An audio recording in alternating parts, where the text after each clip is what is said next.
And after 9/11, Muslims across the United States spoke out against discrimination and racism they felt was directed toward them. But Islam has actually been attracting more and more Americans every day.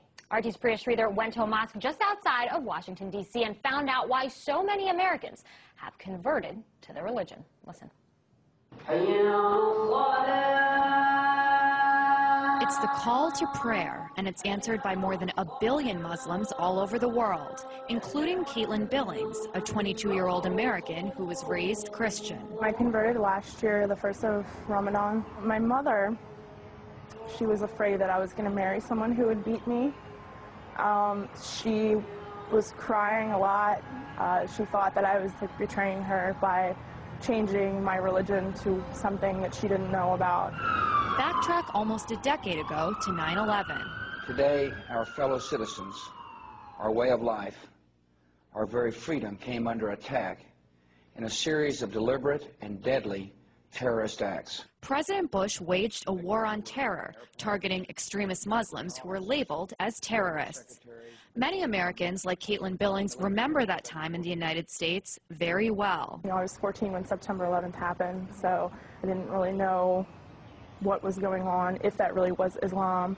You know, people said it was, so I believed it just like everybody else. But as Billings got older, she decided to find out for herself.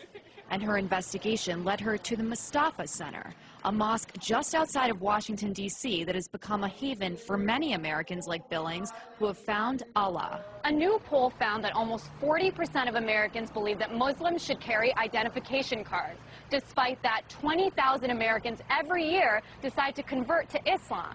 These converts say they don't regret their decision at all. It's a choice that they must think about every day.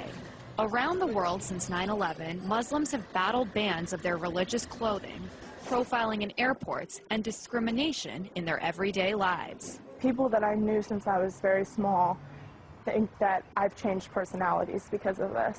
They don't see past the scarf. They just see the fact that I've changed. After joining a class to learn more about Islam, Carl Dodge also decided to become a Muslim. One of the big jokes that I've always made is before I actually sat down in the class and opened my Quran, everything I knew about Islam I had learned from CNN, you know? And a lot of people are like that. So, and there were some negative reactions. And when it comes to the mainstream media, the depiction of converts can be somewhat extreme. The Pakistani officials have arrested Adam Gaddan. This is the American-born spokesman for al-Qaeda. Fox's work. First, there was John Walker Lind, the Californian who converted, joined the Taliban, and ended up fighting with them in Afghanistan. And then more recently, it was Jihad Jain, the blonde-haired, blue-eyed convert who allegedly recruited people to wage violent jihad. And for many American Muslims like Dodge and Billings, the portrayal of converts is disturbing. It does upset me a little bit because there's a lot of preconceptions people had. And until I actually took the time to open a Quran and see what was written, you know, that was my only impression of Islam, is what I had seen on TV. And in the United States, they say a culture of Islamophobia just doesn't make sense. It's a right to practice your religion. That's what this country was founded on.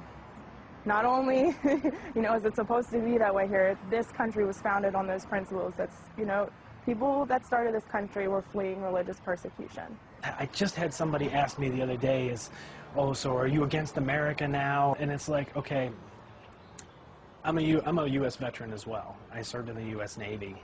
And so I do believe in this country. I volunteered to defend this country. I volunteered to, you know, stand up for what the Constitution says. No matter what unfolds around her, Billings says she's proud to be a Muslim. If no one in the world wants to talk to me and be my friend, I still don't regret it. You know, I am completely happy right now. Happier than I've ever been in my entire life. A happiness that might not make sense to those around her. Priya Sridhar, RT, Annandale, Virginia.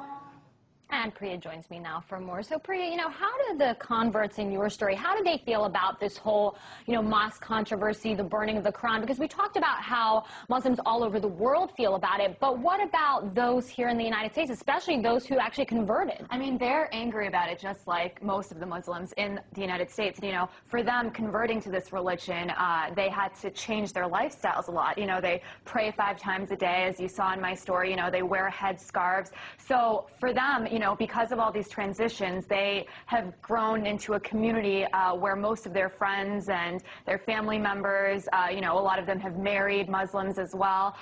So, they're more sympathetic, and they feel that, most of these actions, the people who are against the mosque near Ground Zero, or the pastor who was planning to burn those Qurans on 9/11, are speaking because they're misinformed, which is another kind of topic that I mentioned in my story as well. That's right. I mean, a lot of them had said, look, I saw one thing in the media, but I wanted to find out for myself, so I picked up a Quran. I want you to just elaborate a little bit more on that. Well, Dina, I think an important thing to remember is that, although this country is supposed to be a melting pot and it's supposed to be very diverse, that only happens in certain cities and different regions of the country.